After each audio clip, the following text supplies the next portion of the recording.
The town of Ashbourne, Oregon, was small and quiet.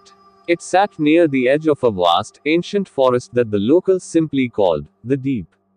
It was the kind of forest that looked dark even on the brightest afternoons. People said the trees whispered when no one was around. Some even claimed the forest moved.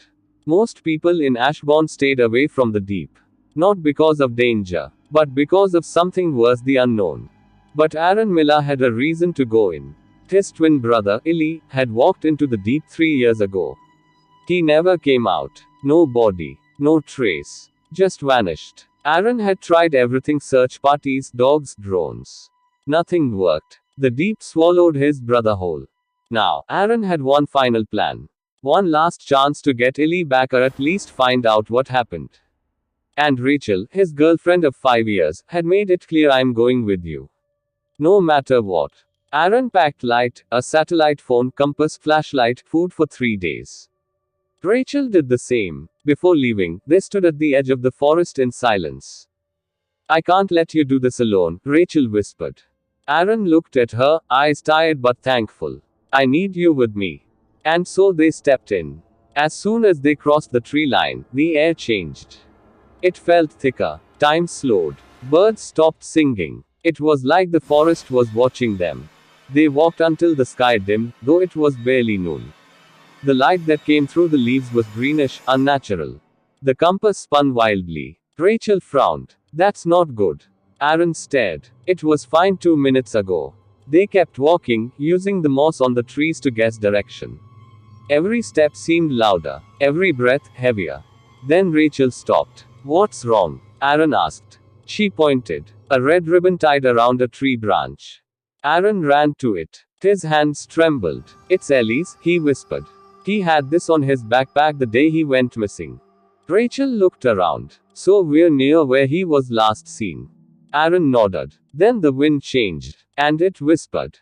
"Aaron." He froze. "Did you hear that?" he asked. Rachel's eyes were wide. Yes. They weren't alone. Just before nightfall, they saw it. A cabin. Old. Wooden. Falling apart. But somehow alive. It wasn't on any map. Aaron had studied satellite images for years. This cabin wasn't there. Yet here it stood. Smoke drifted from its chimney. "Someone's inside?" Rachel asked. Aaron didn't answer. He just walked to the door and knocked. It creaked open by itself. The inside was clean. Warm. A fire burned in the fireplace. On the wall were pictures. Aaron stepped closer. His heart stopped. Pictures of him. Of Illy. As children. As teens. Even one from last week, him and Rachel at the gas station. Rachel stared at a photo. "Aaron, this is impossible." Then a sound behind them. A door opened. From the dark came a voice. Familiar. Soft. "Aaron." It was Ellie. Aaron turned. His knees almost gave out. Ellie. His brother looked the same, but not quite. His eyes were deeper. Hair longer. His smile too still. "I've been waiting for you," Ellie said. Rachel grabbed Aaron's arm. "Something's wrong." But Aaron stepped forward. "Where were you? What happened?" Ellie paused. "The forest showed me. It taught me. This place, it's not what you think. It's not just trees. It's alive. And it knows us." Rachel felt cold. "What do you mean?" Ellie walked toward her. "It speaks to us. Shows us what we want. What we fear. If you stay long enough, you become part of it." Aaron shook his head. "That's crazy. Is it?" Ellie asked, smiling. "Or is it the only truth you've never accepted?" Then the walls of the cabin breathed. Literally. The wood pulsed. Rachel screamed. The cabin shook. And then they were outside again, no sign of the cabin. No sign of Ellie. For the next 2 days, they walked. But they didn't get tired. Didn't feel hungry. At night, the sky wasn't black. It was deep red. The moon split in two. And the trees moved. Once, they passed a mirror nailed to a tree. Aaron looked in and saw his reflection blink 3 seconds after he did. Rachel saw herself older, her eyes hollow, her smile gone. They started seeing memories. Playing like movies in the air. Aaron is a child. Rachel's father yelling when she was little. Ellie screaming, running through trees. The forest was showing them their past. Then it started showing them the future.